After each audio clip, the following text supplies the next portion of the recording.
Assalamualaikum warahmatullahi wabarakatuh. Saya Emrezi Ananda Pasaribu, mahasiswa Teknik Pertanian angkatan 2019.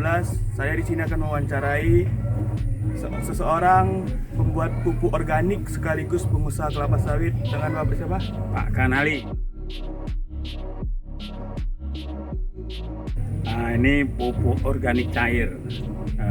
Pupuk organik cair ini bahan bakunya dari limbah sayur-sayuran busuk, limbah buah-buahan dan limbah rumah tangga. Jadi dibuat dalam bentuk cairan, difermentasi, dikasih bakteri pembusuk, kemudian cairlah dia menjadi cairan. Sisa-sisanya juga kan nggak semua bisa menjadi cair. Sisa-sisanya ada juga yang menjadi pupuk organik padat.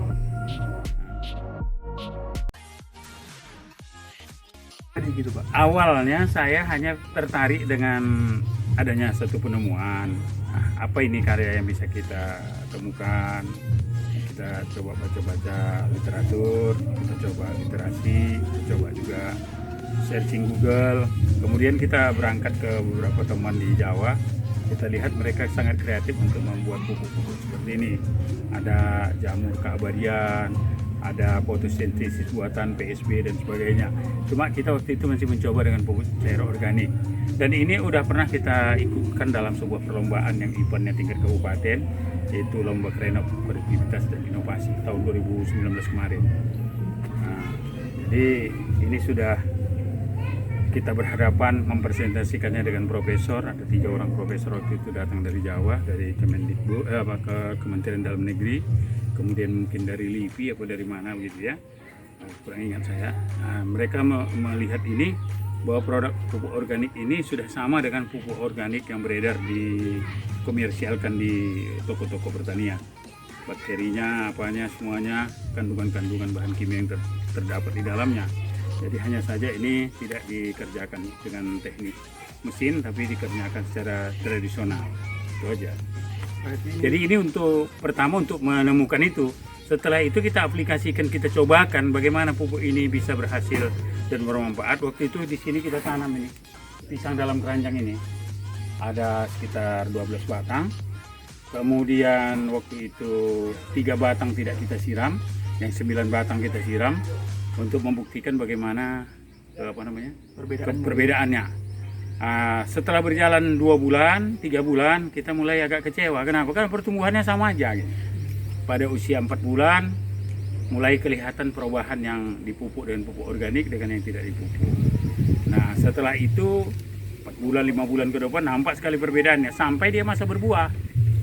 Yang 3 tadi gagal untuk berbuah karena mungkin hara yang di dalam keranjang itu sudah tak mencukupi lagi. Pelan-pelan dia mati, mengecil-mengecil. Sebenarnya nggak mati sih, kita musnahkan. Tapi yang 9 terus berbuah. Nah, setelah berbuah 9 ini kan tak sama serentak berbuahnya. Lalu kita coba lagi untuk yang setelah berbuah itu tidak lagi kita kasih pupuk. Ada sekitar 3 rumpun, 3 tandan. Tidak kita kasih pupuk, tapi yang 6 tandan langsung kita kasih pupuk terus secara rutin, seminggu sekali, 2 hari sekali. Nah, ternyata 3 tandan yang tidak dipupuk itu pisangnya kecil-kecil. Yang 6 tandan dari 9 tandan tadi itu buahnya sudah besar-besar dan rasanya, tesnya juga alhamdulillah rasanya manis, ada berasa gitu, lebih berasa dari ketimbang yang tidak dipupuk. Nah, setelah kita cobakan seperti itu, barulah kita mencoba untuk produksi yang lebih besar. Kita beli tong-tong seperti ini, ada sekitar 20-an. Kemudian kita aplikasikan ke sawit. Nah, setelah saya aplikasikan 6 bulan lamanya, kita aplikasikan karena ini sifatnya percobaan dan sifatnya kita buat sendiri. Sebulan sekali kita coba aplikasi terus ke sawit. Akhirnya capaiannya setelah 6 bulan itu di gambut di daerah ladang kita yang di PT Bat di Parepare Hilir. Itu menghasilkan 1 ton 1 hektar. Nah, kalau untuk capaian di lahan gambut dengan pupuk yang seperti ini dapat 1 ton 1 hektar, itu capaian sangat luar biasa karena tanpa pupuk kimia yang lain. Berarti bisa disimpulkan pupuk ini lebih baik daripada pupuk kimia yang beredar gitu, Pak? Begitu kira-kira. Artinya apa? Rendemen sawitnya jauh lebih baik. Kemudian residu sisa daripada bahan pupuk ini tidak merusak tanah. Nanti kalau itu dia planting, tanahnya subur sekali.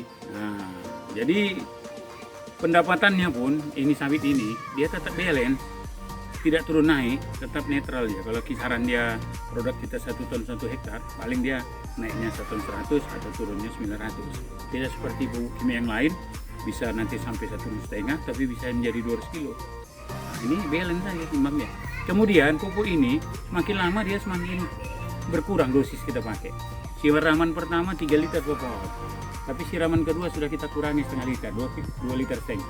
Siraman ketiga sudah jadi 2 liter. Siraman ketiganya udah 1,5 liter, dan kita berharap 1,5 liter itu sebagai standar. Berhentilah sampai di situ, dari 3 liter, 2 liter setengah, 2 liter, 1,5 liter. Untuk siraman berikutnya kita coba aplikasi 1,5 liter sudah memadai. Jadi tidak seperti pupuk kimia, dan semakin lama dosisnya harus semakin. Kenapa? Karena tingkat kerusakan tanah akibat pupuk kimia itu sudah semakin tinggi. Nah, pertama tanah ini kan membutuhkan mikroorganisme sebagai daur ulang untuk penyuburan tanah ini. Nah, dengan dikasih pupuk kimia, mikroorganisme yang ada di situ akan mati. Jadi tanah ini hanya tempat berdirinya pohon, tidak bisa lagi menjadi sumber nutrinya, sumber unsur haranya. Kenapa? Karena unsur haranya sudah habis dihisap. Untuk sumber unsur hara yang baru tidak ada daur ulang karena bakteri.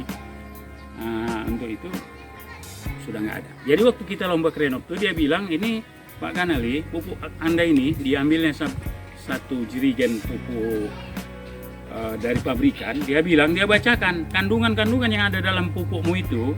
Kalau itulah bahan-bahannya dan begitu kau membuatnya, maka kandungannya itu ada di dalamnya itu ini. Jadi kalau ada orang bertanya, apa saja kandungan dalam pupuk Pak Kanal ini, bilang aja ini. Saya nggak ingat, banyak sekali, ada sekitar 12 kandungan kimianya yang ada. Kemudian disampaikan, ini mengandung bakteri namanya lactobacillus.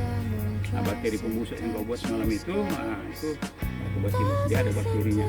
Itu juga lah nanti yang membuat tanah menjadi gembur. Nanti hasilnya, kalau kau siramkan ini ke tanah, di situ nanti akan timbul tetek cacing dan itu menjadi habitat cacing dan mikroorganisme lain di tanah itu. Tanah itu akan menjadi subur selama. Jadi Pak, bisa nggak Bapak jelaskan secara singkat lah pembuatan pupuk ini gimana Pak? Oh, ini pupuk ini kita ambil dari limbah maja pasar ya. Kalau sini kita bilangnya maja. Pasar-pasar tradisional itu limbahnya kita kumpul. Pasar modern juga aneka pasar buah. Ya, dari situ kita mengambil buah-buah yang disortir. Kemudian limbah rumah tangga, sisa-sisa bahan makanan dari kedai-kedai nasi, itu kita kumpul. Nah, ini dia. Ini juga buah bir, apel. Banyak ini, ada telur, ada mie campur. Kalau ini anggur. Anggur dari pasar buah yang kebetulan afkir dia buang, kita kumpulkan. Ini udah jadi bahan terbaik dalam pembuatan pupuk organik itu adalah anggur. Tapi kita untuk mendapatkan anggur dalam jumlah yang banyak nggak bisa. Anggur lah material terbaik dalam pembuatan ini.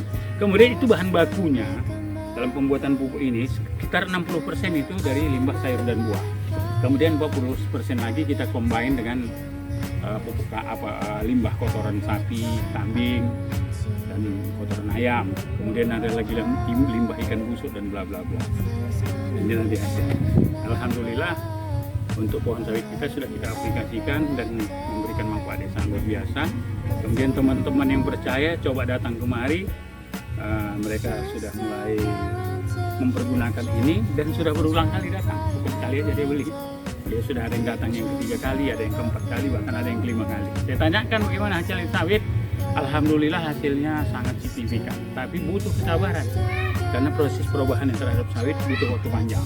Tidak seperti pupuk kimia disiramkan kemudian dilihat 3 minggu sudah kelihatan. Kalau ini bisa sampai 6 bulan nampak dia. Nah, ini bisa dicoba setelah kita siramkan 21 hari. Ada beberapa indikator yang dapat kita ukur sebagai tingkat keberhasilan pupuk. Pertama, lentur pelepahnya akan semakin terjuntai. Jadi kalau lentur pelepah itu semakin lemas, maka terjadilah pembesaran sama buah karena buahnya agak kecepit pelepah lagi, akan lentur. Nah, daunnya nanti akan menjadi hijau, yang kuning-kuning itu akan menjadi hijau.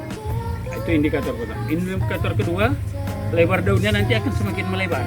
Nanti kalau 21 hari kemudian setelah kita taburkan, 21 hari kemudian kita ukur, lebar daunnya akan semakin lebar. Nah, kemudian akar-akar muda akan tumbuh di bonggol-bonggol bawah batang itu. Makanya nyiramkannya nggak di perengan, pertemuan antara batang dan tanah. Di situ kita siram. Dekat batangnya. Iya, jadi kalau buat perengan cukup 1 jengkal saja udah bisa, atau minimal 1 hasta udah bisa. Nggak usah dibuat lebar-lebar, langsung di situ. Di situ nanti akar-akar muda itu akan tumbuh. Tapi tidak semua pohon sawit. Kebanyakan pohon sawit yang kita siram seperti itu akan memunculkan akar-akar muda.